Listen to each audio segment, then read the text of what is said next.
เจริญพรท่านสาธุชนทั้งหลายรายการธรรมทานจากวัดพุทธปัญญา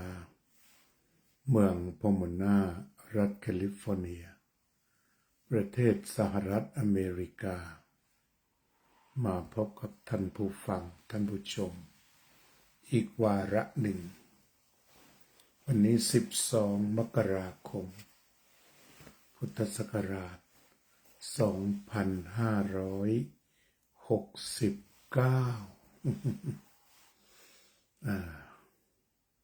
โยมกุลาภัชรดุล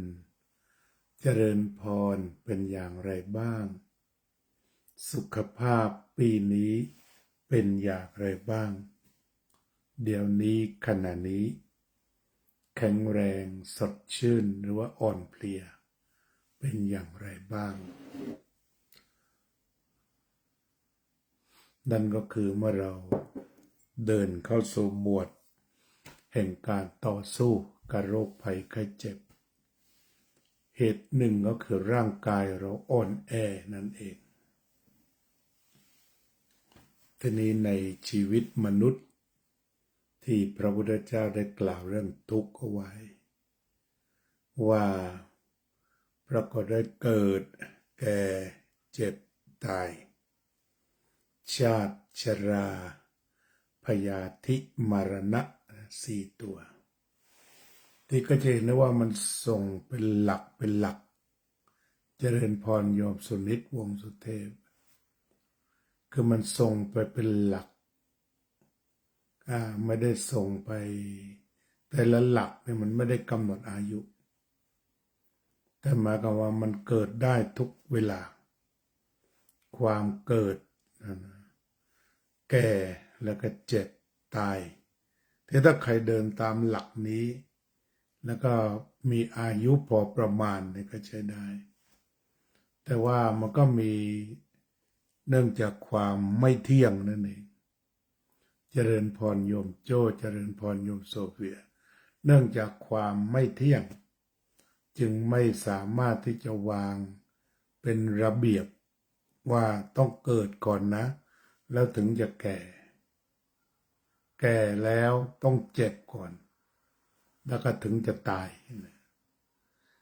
จริงๆแล้วไม่มีคิวขนาดนั้นที่บางคนเกิดยังไม่ทันแก่โดยสภาพตายเลยเช่นตายในครรภ์แม้ว่าเทคโนโลยีจะสูงส่งแต่ก็ยังมีหรือว่าคลอดออกมาแล้วอาจจะเสียก็มีบางทีก็ออกไปไม่ได้ต้องใส่ตู้ออกก็มีเนี่ยเกิดแล้วหรือว่าบางทีก็ตายยังมีเด็กหลายคนเป็นมะเร็งอายุ7-8 ขวบยังไม่ถึง10 ขวบก็เสียชีวิตก็มี Daniel Ekholm Are you working today อันนี้ก็คือเรื่องของชีวิตที่มันไม่แน่นอนเราก็พบกันมากยังไม่แก่ตายก็มีแต่ว่าบางคนก็ไปตามคิวเช่นอายุ8-90ก็เสียชีวิตก็มีโยมมนทาตุสังแล้วว่าอย่างคนอายุมากๆเนี่ยก็สุดท้ายแข็งแรงแค่ไหนก็หนีไม่พ้นก็มีผู้ส่งข่าวและเห็นภาพพระเดชพระคุณหลวงตาชีของเราซึ่งเป็นผู้นำทางจิตวิญญาณของชาวพุทธทั้งไทยและทั้งต่างประเทศตลอดถึงบาศกบาสิกาท่านเข้าสู่102 ปีแข็งแรงแต่ว่าตอนนี้ก็มีข่าวว่าเริ่มจะอ่อนเพลียหรือเริ่มจะป่วยหรือคือรู้จักคำว่าป่วยเนี่ยความจริงว่าถึงเวลาแต่เพียงแต่ว่าท่านนั้นยีนดีบุญดีกรรมดีทางกายภาพทางไบโอโลจีก็ยีนดีมากอายุยืนแต่ว่าพอเข้า102 หลัก102ก็เริ่มจะมีอาการว่าเพลียหรือว่าบางวันป่วยอันนี้ถ้าอายุ102นี่ก็ถือว่าเริ่มเดินแปลว่าค่อนข้างจะเดินเป็นระเบียบไปหรือไปตามคิวก็ว่าได้ I have fun anyway to focus in samadhi or you practice meditation at home good โยมหนูติ๋วเจริญพรทีนี้อาตมาก็68มาหลายวันแล้วมาสิบวันแล้ว68 ปีกับ10 วันคือ67 ปีเต็มย่าง68มา10 วันเจริญพรโยมทิติมมาก็จะมีอาการหลายอย่างในความจริงแล้วก็ถือว่าอายุเราถึง67นี่เข้าเส้นทางเกิดแก่เจ็บตายแหละในเข้าเส้นทางที่เหลือตายหรือป่วยหนักหรือล้มเมื่อไหร่ก็มันเป็นธรรมดาเลยธรรมดาที่สุดละและมีความน่าจะเป็นสูงคือจะบอกว่าแข็งแรงอยู่แล้วก็ไม่น่าก็มีความน่าจะเป็นเลยล่ะมาถึงเวลานั้นก็เพียงแต่รอว่าจะเป็นยังไงทีนี้ในวัย67ย่าง68อาการชนิดหนึ่งก็คือจะง่วงมากแต่วันนี้ก็พยายามอาบน้ำก่อนออกรายการดึงใช้น้ำร้อนไว้แต่ก็ไม่ไหวก็รู้สึกง่วงเนี่ยอาการที่มันมาหนักก็คืออาการง่วงหาความสดชื่นไม่ค่อยได้เอาง่ายๆคืออยากนอนทั้งวันว่างั้นเพราะฉะนั้นเราจึงจะเห็นผู้สูงอายุก็ไม่ค่อยอยากจะทำอะไรแต่อยากนอนทั้งวันกราบนมัสการครับน้าหลวงศูนย์ฝึกอาชีพคนตาบอดภาคใต้ที่น้าหลวงไปวางศิลาฤกษ์นิมนต์ไปเยี่ยมตอนมาเมืองไทยครับ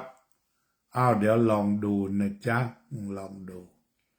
ถ้ามีโอกาสจะประสานงานจะเริ่มทำคิวนะเดี๋ยวคุณประสิทธิชัยก็จะต้องแจ้งล่วงหน้าเพราะต้องใช้รถแต่ว่าเหมือนจะต้องทำคิวที่ค่อนข้างเป๊ะเพื่อที่อาการใช้รถจะไม่ลำบาก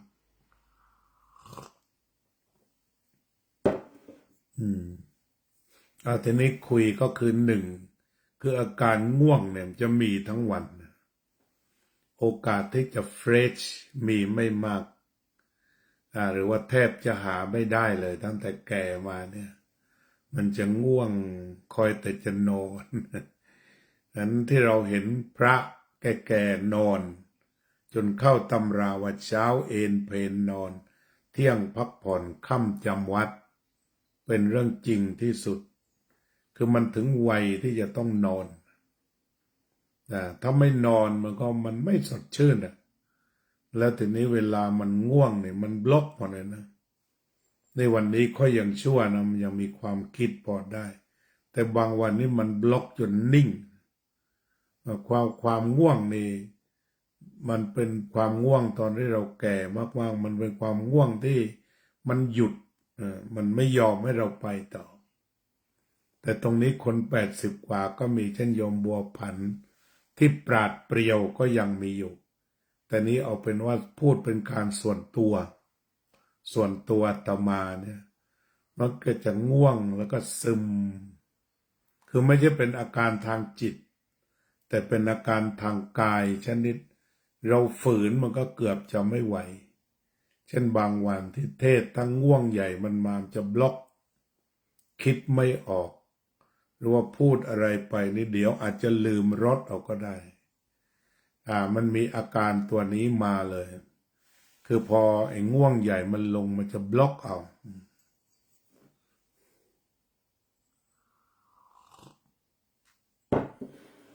งั้นเราจึงเห็นว่าคนแก่นี่ชอบนอนนะก็คือร่างกายมันบอกไปอย่างนั้นคือมันไม่สู้ ทีนี้สิ่งที่จะต้องเกิดขึ้นง่ายต่อไปเมื่อแก่ก็คิดว่าการป่วยไข้แต่ว่าตอนนี้มาอยู่ที่นี่เดือนกว่าก็ยังไม่เจออาการป่วยคือไม่เจอหวัดลงคอหรือว่าป่วยเป็นหวัดชนิดใดๆก็ยังไม่มีนะแต่ว่าอาการง่วงเนี่ยเผลอไม่ได้เลย เผลอนอนแล้วหลับยาวเลยแล้วหลับเสร็จก็ไม่อยากตื่นอีกทีนี้ซึ่งในชีวิตสิ่งเหล่านี้มันไม่ค่อยเกิดที่แต่ตอนนี้กำหนดรู้ว่ามันเป็นอาการไปนะคือไม่ใช่ว่าใจมันชอบนอน ปกติก็ไม่ได้เป็นคนชอบนอนนอนน้อยเช่น4 ชั่วโมงนี้ก็พอตื่นตี 2ตี 3มาอยู่วัดพุทธปัญญาทีนี้ตอนนี้ก็ห่วงจะจัดรายการไปวัดปราสาทนิกรก็เลยต้องตื่นประมาณตี 1พอตื่นแล้วก็ไม่หลับแต่มันจะมาสลึมสลือช่วงเช้าหลังจากฉันเช้าเป็นต้นไปก็เป็นเวลาที่ทรมานมันง่วง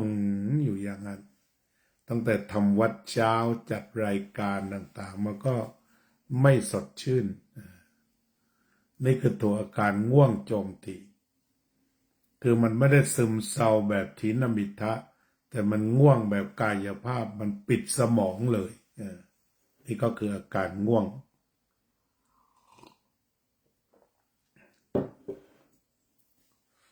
ต่อไปความปราดเปรียวจะเหลือน้อยลงเช่นเวลาเราจะลุกโดยเพราะก็อ้วนพอในตัวมันหนักแต่เมื่อก่อนหนึ่งเราจะอ้วนแต่ว่าลุกขึ้นจากสวดมนต์อะไรนี่ปราดเปรียวแต่ตอนนี้คือต้องคลานก่อนก็ต้องคลาน4 ขาแล้วค่อยขึ้นอันนี้ก็คืออาการชราปรากฏนั้นอาการใดๆที่มันทยอยเข้ามาสู่ชีวิตมันก็มาจากอาการชรา อาการชรากำลังลดเมื่อก่อนทำวัดสวดมนต์ชั่วโมงหรือว่าชั่วโมงกว่าสบายแต่ตอนนี้หลังจาก30 นาทีเป็นต้นไปเวลาสวดมันจะปวดหัวเวลาเปล่งเสียงเมื่อก่อนเราเปล่งเสียงดังๆเป็นชั่วโมงมันดื่มดำเหมือนลอยอยู่ในสวรรค์อย่างนั้นแต่ตอนนี้มัน30 นาทีไปแล้วก็ปวดหัวสวดก็สวดได้น้อยลงจะเกิดอาการปวดหัวขึ้น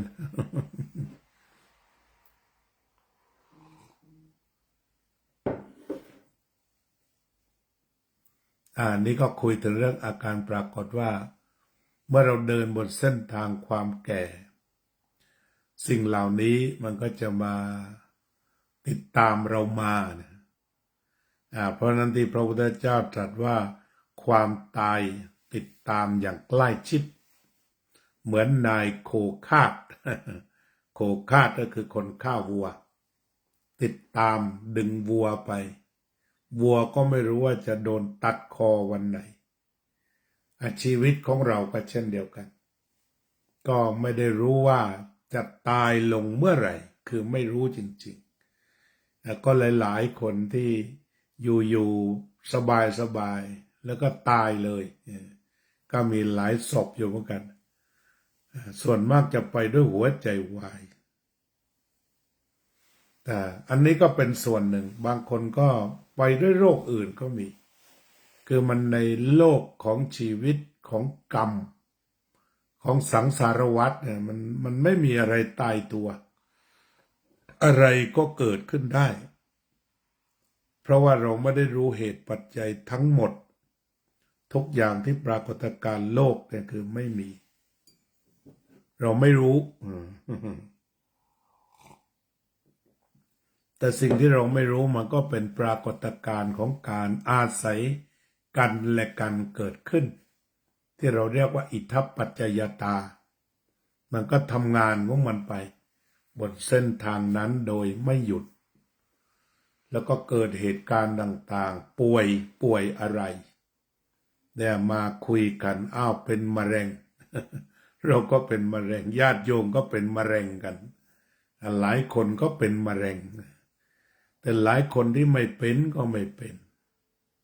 คือโรคต่างๆมันก็จะเข้ามาเรียกว่าพยาธิพยาธิถ้าเป็นตอนเด็กๆก็คือพวกพยาธิที่เราต้องตายแต่ตอนนี้คำว่าพยาธิก็คือความป่วยไข้เรียกความป่วยไข้ทั้งหมดเนี่ยเราเรียกกันว่าเป็นพยาธิสภาพที่ว่าเป็นพยาธิแล้วก็ต่อไปนั่นนะก็คือมรณะเนี่ยมันก็หมายถึงว่าอวัยวะทุกส่วน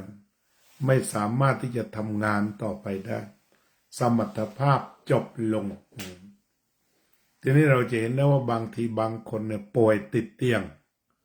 ผู้ป่วยติดเตียง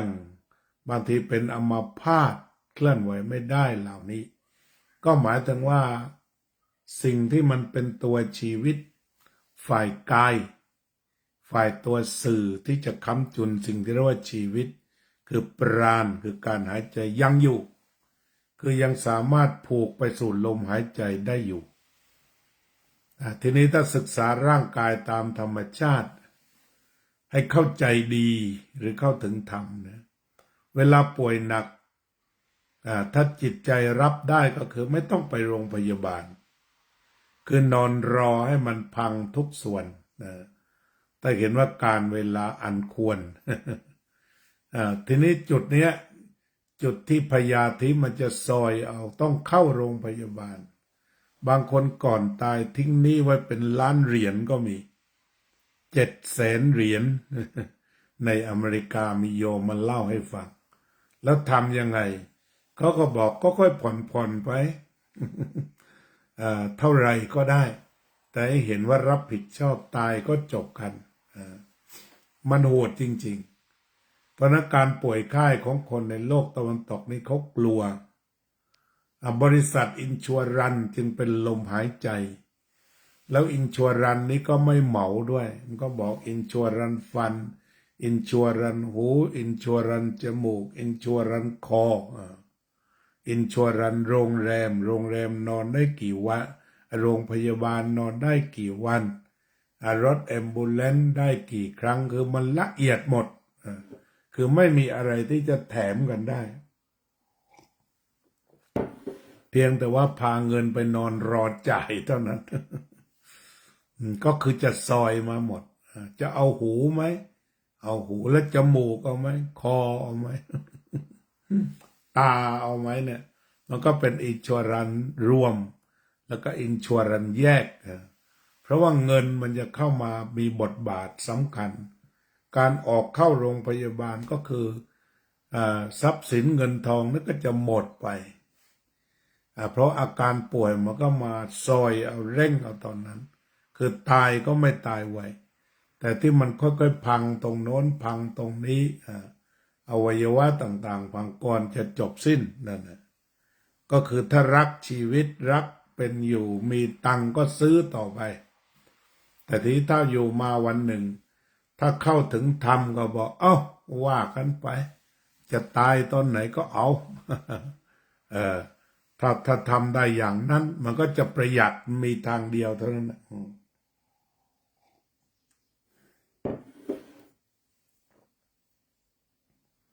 อย่างเหมือนอินชัวรันยานี่ก็เหมือนกันนะซื้อยาอะไรได้กี่อย่างและราคาเท่าไหร่ถ้าราคาเท่านี้มันต้องปรับเบี้ยที่จะต้องจ่ายไปเท่านี้ อย่างนี้โอ้โหไม่ได้ง่ายเลยนั่นแหละนี่คือความแก่ความเจ็บถ้าความตายก็จบแต่ตายแล้วมันไม่จบเพราะว่าบางทีมันจะต้องคนที่ไม่เข้าใจก็จับมาในนามของบำเพ็ญกุศลอีกก็กลายเป็นปัญหาใหม่ที่ตามลูกตามหลานบริษัทบริวารในกรณีนี้อเมริกันก็รู้ทุกอย่างก็เลยมีอินชัวรันเพื่องานศพโดยตรงเนี่ยก็โทรมาหาเรื่อยอยู่วัดพุทธปัญญา คุณอายุเท่าไหร่อายุ65อ๋อเดี๋ยวฉันจะลดให้พิเศษอินชัวรันนี้ทำแล้วได้เบี้ย50,000คุณสามารถทำศพได้เต็มที่แล้วก็มีเงินเหลือให้ลูกให้หลานอีกเท่านั้นเท่านี้ เขาก็อธิบายอย่างนั้นสวัสดีธนาเทพยิงสมบัติอยู่แถวไหนวันนี้ไปช่วยงานศพแค่ไหนมังพันเพรือยายแดงบายดีเปล่าไปเยี่ยมยายเอียดด้วยนะได้ก็เยี่ยมกันแล้วอันนี้ก็เป็นบรรยากาศบ้านโหลล้านนะกับยายแล้วระยับเดี๋ยวเราก็ตาแล้วเนี่ยไม่ธรรมดาแล้วแต่ว่าถ้าเรายังรักษาไอ้ความอุ่นได้อยู่คือโลล้านไปเยี่ยมไปกินข้าวไปกินม้ากันคุยขโมงชงเช่งก็ทำให้ชีวิตมันสดชื่น นั่นเพราะฉะนั้นชีวิตก็คนแก่ก็ต้องดูแลสุขภาพเท่าที่เป็นไปได้แต่ว่าพอสุดท้ายก็ต้องยอมให้ธรรมชาติมันแหละนั้นดีสุดแหละตายก็ตายวันนั้นเถอะ คุณนางงูยิงนมัสการข้าพระอาจารย์สวัสดีเชิญน้องงูไปแล้วนะนางนูยิ่งต่อยลั่งน่าจะมาถึงว่ายิ่งยาแดงเพิ่งมาเที่ยวเทบ้านแต่ว่าบายกันดีนะไปมาหาสู้กันยาแดงมาหามังธนเทพไปเยี่ยมมังข่าวทากันนะซึ่งเล่าเนี่ยคือเขาเรื่องทางจิตใจสำคัญที่สุดเรื่องทางจิตใจที่ไปมาหาสู้ได้กันบ้านเรานี่ว่าเมืองสวรรค์อากาศในแค่นี้ถ้าว่าคนแก่ก็อยู่มองอยู่แต่ในห้องนะเพราะช่วงหิมะลงก็ไม่รู้ไปไหนก็เอื้อมเนี่ยญาติโยมที่ชวนไปเที่ยวเลยว่าไม่ได้ไปไหนแต่อยู่นี่จนกลับนะมาอยู่วัดได้ก็เป็นนี่ก็คุยให้ฟังว่าตั้งแต่แก่เข้าปีใหม่อายุย่าง68มันก็เริ่มจะเตรียมตัวตายคือส่วนต่างๆนี่จะเริ่มลดสมรรถนะหรือเตรียมตัวจะพังไปด้วยกันนั่นเอง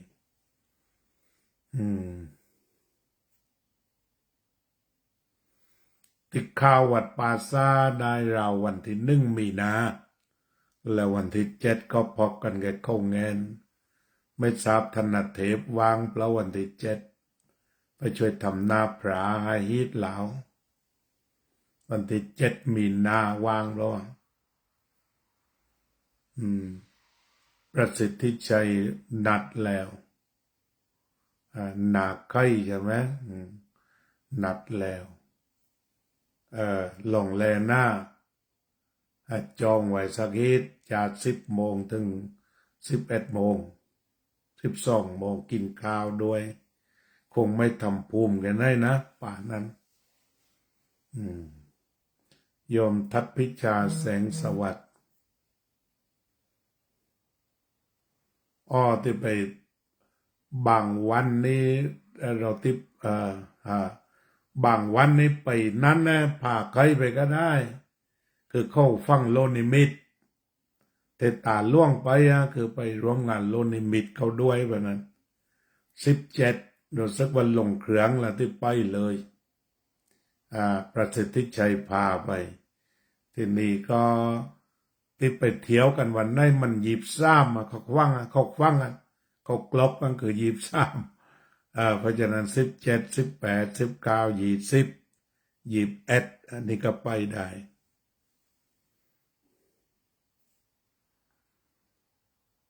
พนันเรา24ชาวตาล่วงก็จะลงกลับแล้วที่ไปเที่ยวนครไปเยี่ยมครูบาอาจารย์เทศชอบพ่อกันจะไปแค่แถวปากพนังแล้วมาแค่ขน้อมขึ้นมาเรื่อยแล้วก็มาเข้าป่าซ่าในเราวันที่1 มีนาวันนั้นวันที่3ก็ที่เวียนเทียนป่าซ่าได้ปีนี้ เส้นทางเดินก็ที่เป็นแบบนั้น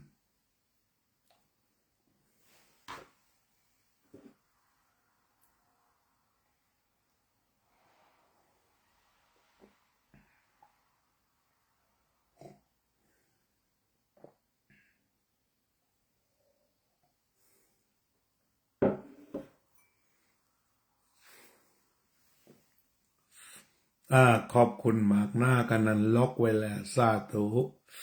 นัดคนไว้บ้างแล้วกันวันนั้น อืมไม่รู้ว่าเอ่อเชื่อไรแล้วว่าโยมเยาวภาหรือใครแต่ทำก๋วยเตี๋ยววันมีปีหนึ่งแค่หมกก๋วยเตี๋ยวแหวนโลเศร้าหนาพาดอันอุตสาหรือเยาวภาหรืออะไรอย่างเนี้ยถ้าเคยทำก๋วยเตี๋ยวจำได้ไหมอย่างยู่ไหมแค่ทำก๋วยเตี๋ยวได้นั้นอย่างยู่ไหมนึกออกไหมปีนั้นเทเมากับทั้งคนไปแบบว่ากินกันไม่อันนั้นถ้าพนันก็ดีคือเราทำไว้สักเจ้านึงเลยหรือเลี้ยงก๋วยเตี๋ยวโยมอุตสาห์นะพอติดต่อได้ไหมคือเมาเลยยังทำอยู่กันเราว่าถ้าทำนี่ตาล่วงเมาเลย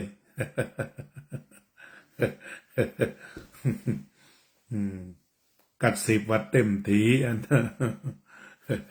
คือใครไปงานก็กินได้กันไปเรื่อยปะนะจนกลับปะนะจะว่าเมาแล้วก็ให้รางวัลน้อยๆปะนะ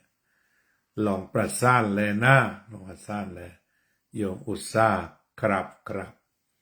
ถ้าเขายังขายก๋วยเตี๋ยวต้มยำรู้สึกว่าตอนนั้นร้อยก๋วยเตี๋ยวต้มยำกินกันเต็มที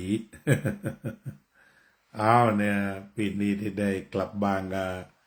บ่ายใจดีใจฉะนั้นถ้าที่ไปวัดบางวันก็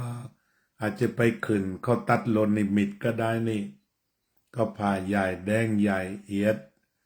ยาใช่ไหมยาเหล็กใช่ไหมพาไปกันพากันไปทางรถเลยที่ตัดที่เป็นนอนแต่ส่วนมกอันดาบันก็ได้หรือติดกลับมันแล้วแต่คุยกับพลวงรัฐแล้วกันแกเป็นและtake care my friend thank you อันนี้ก็วันนี้ก็คุยภาษาคนแก่พระเท้าเล่าความลั่งวันก่อนอันนี้ก็เป็นพระเท้านางรำพึงแต่นางรำพึงว่าพอเราแก่เนี่ยสมองก็อ่อนล้าที่ถ้าฝึกมาทางจิตได้ดีก็คือว่ามันไม่ปรุงเท่าไรการปรุงแต่งนี่ก็มีน้อยเลยมันมีความสงบแต่ส่วนมาก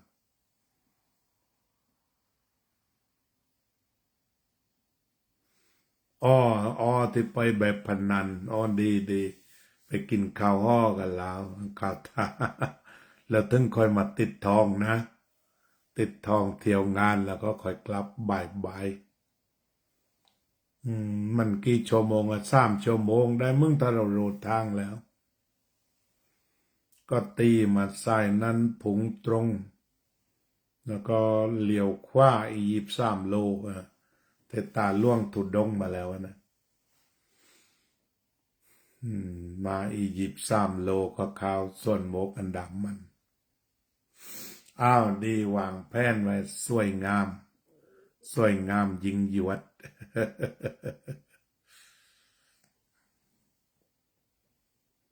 ขอบคุณมากนี่ก็3 ถึง 4 ชั่วโมงที่5 รถโตได้หรือรถใครรถเทวัดทราบว่ามีรถยาวๆใช่ไหมโยมพยาวเจนพนัสโยมอุบลด้วยเจริญพรมีเพื่อนคุยก็ไม่ง่วงวันนี้หลานบ่าวมาคุยด้วยเลยไม่ง่วงได้40 นาทีแล้วก็มารำพึงรำพันไม่ขาดงาน โยมพะเยาเจนพนัสเป็นยังไงบ้างสุขภาพโยมพะเยารถตู้ที่วัดมีแล้วครับกรมทรัพยากรธรณีถวายมาเอาพอเต็มนะว่าเต็ม ดีก็เป็นว่าได้ไปทอดไปฟังโลนิมิต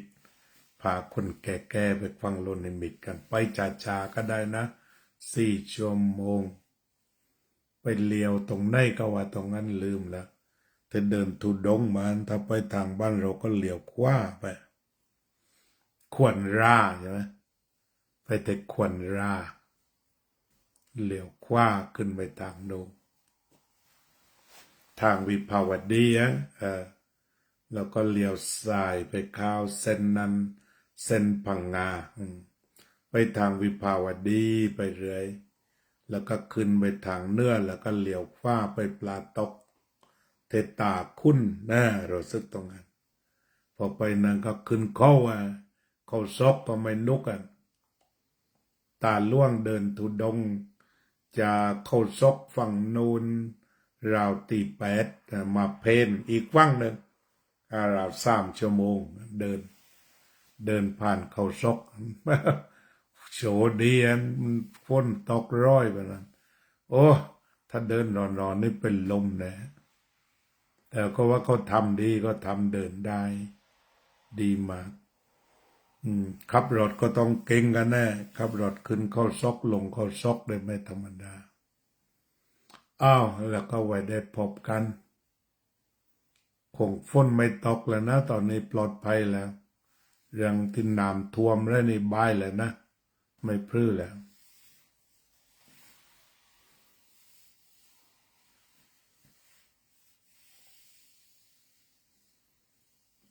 ก็เป็นอันว่าวันนี้ก็คงนั่งสมาธิสัก2 นาที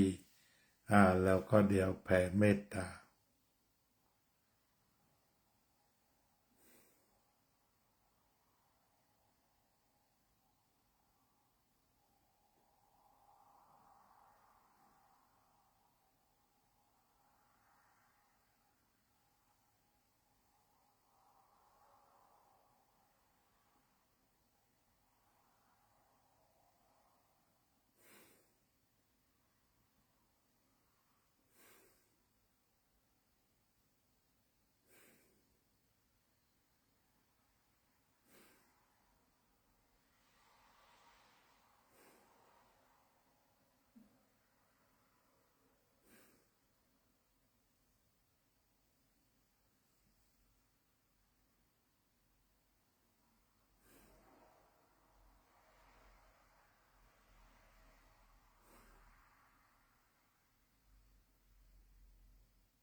สัพเพสัตตาสัตว์ทั้งหลายที่เป็นเพื่อนทุกข์เกิดแก่เจ็บตายด้วยกันทั้งหมดทั้งสิ้นอเวราโหนตุจงเป็นสุขเถิดอย่าได้มีเวรแก่กันและกันเลยอัพยาปัจจาโหนตุจงเป็นสุขเถิดอย่าได้พยาบาทเบียดเบียนซึ่งกันและกันเลยอานิคาโหนตุจงเป็นสุขเถิดอย่าได้มีความทุกข์กายทุกข์ใจเลยสุขีอัตตานังปริหารันตุจงมีความสุขกายสุขใจรักษาตนให้พ้นจากทุกข์ภัยทั้งสิ้นเถิดอภิวาทนาสิลิสะนิจจังวุธาปจายโนจัตตารโอธรรมาวัฏันติอายุวันโนสุขังภะลัง